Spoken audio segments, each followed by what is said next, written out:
Right now in the equity markets, Gina Martin-Adams joins us, Bloomberg Intelligence equity strategist. Gina, my interview of the week on American wages was Target.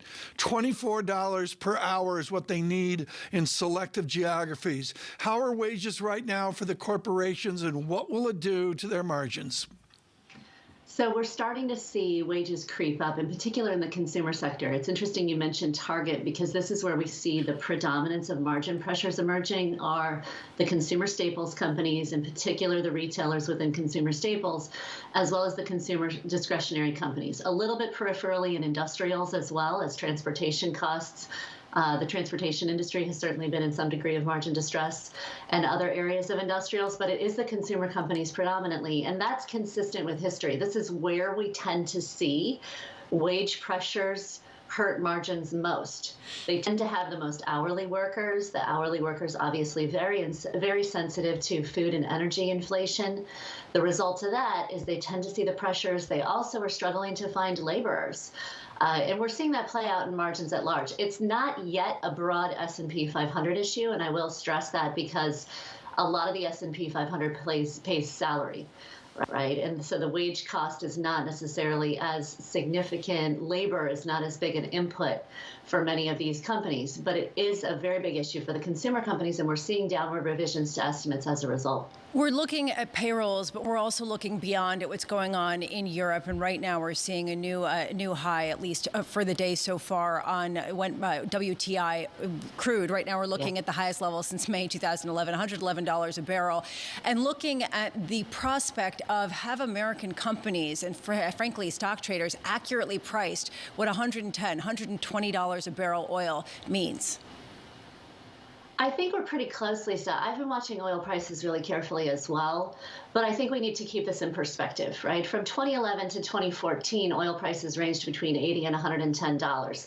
Above 110 is increasingly problematic, but it's not terrible for margins overall. We have to get well above $125 in today's state of revenue growth, in today's state of economic growth, to really see margin deterioration. I think we'll have to get to closer to $5 at the pump before we see a consumer reaction as well.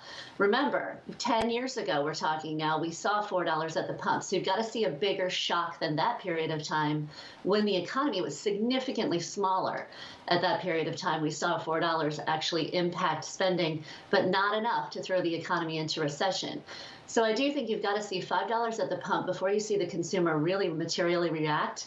The difference, though, might be food. Yeah. I mean, frankly, we've focused so much on what's happening in the energy complex, but what's happening in food prices could be much more profound and create an impact on the consumer that maybe we're not expecting. You're seeing the consumer companies guide us to expect significant margin compression, much less earnings growth as a result of food price pressures.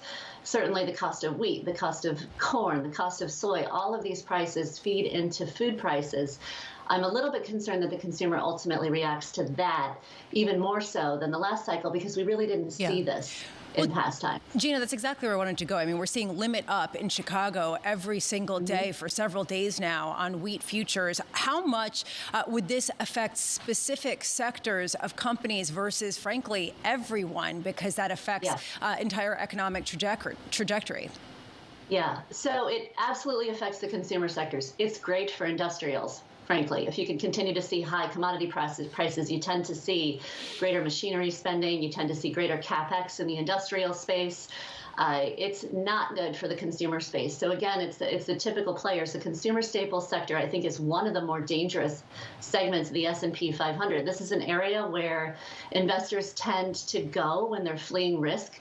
This is a low beta segment of the S&P. People think, well, consumers won't give up on food. The truth is, while they won't give up on food, they do substitute to cheaper product. And the result of that through the chain of the consumer company is margin pressure. At the same time, they have higher wage costs. So it really is more about the consumer. I don't think we're getting to the point where the consumer doesn't buy iPhones as a result of food prices. We may get there.